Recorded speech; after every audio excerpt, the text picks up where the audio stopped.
tahu macam mana perasaan aku sakit. Sakitnya perasaan aku ni. Siapa yang tahu? Siapa tahu? A few moments later.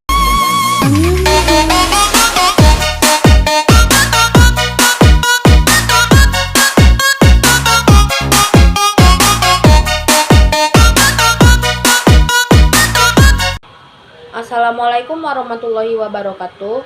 Saya Nelsa Dumela dengan NIM 240616174, Prodi Pendidikan Bahasa dan Sastra Indonesia, yang akan menjelaskan tentang tataran fonologi dengan fokus fonetik dan fonemik.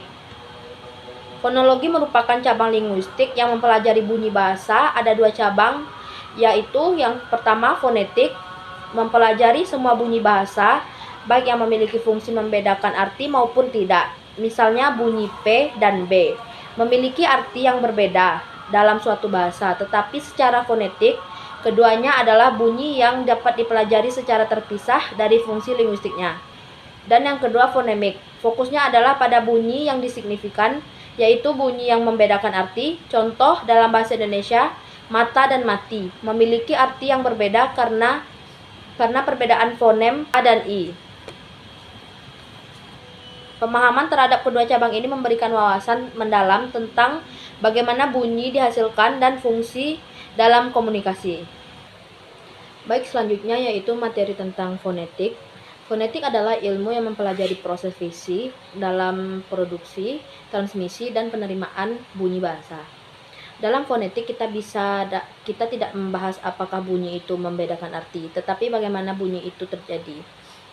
Selanjutnya cabang fonetik. Fonetik dibagi menjadi tiga. Yang pertama yaitu fonetik artikulatoris, yang mempelajari bagaimana alat ucap menghasilkan bunyi. Contoh alat ucap yaitu paru-paru menghasilkan aliran udara, lidah, dan rongga mulut.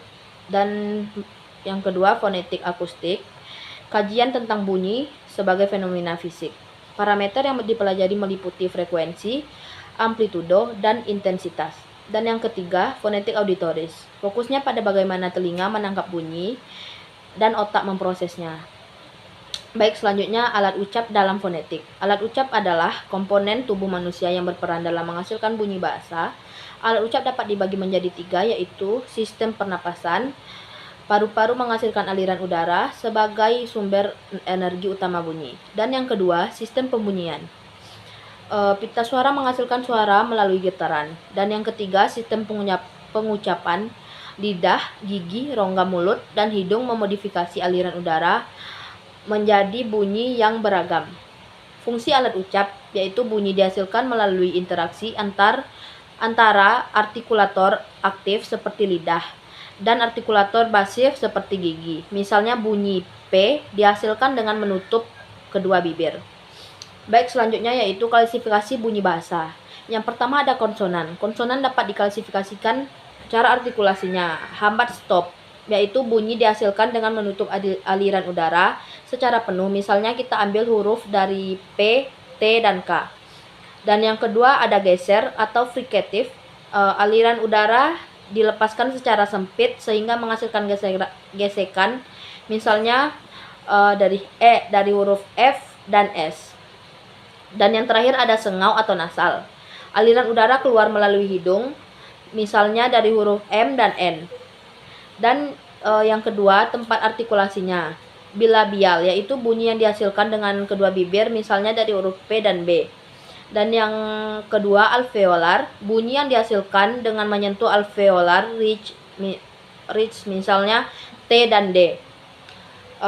Yang kedua vokal diklasifikasikan berdasarkan posisi lidah dan bentuk mulut.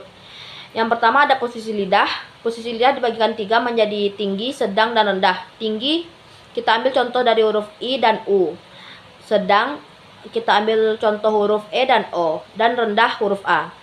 Bentuk mulut bundar dan tidak bundar. Bundar kita ambil contoh huruf dari O dan U. Tidak bundar yaitu huruf I, E, dan A. Baik, yang selanjutnya materi tentang fonemik.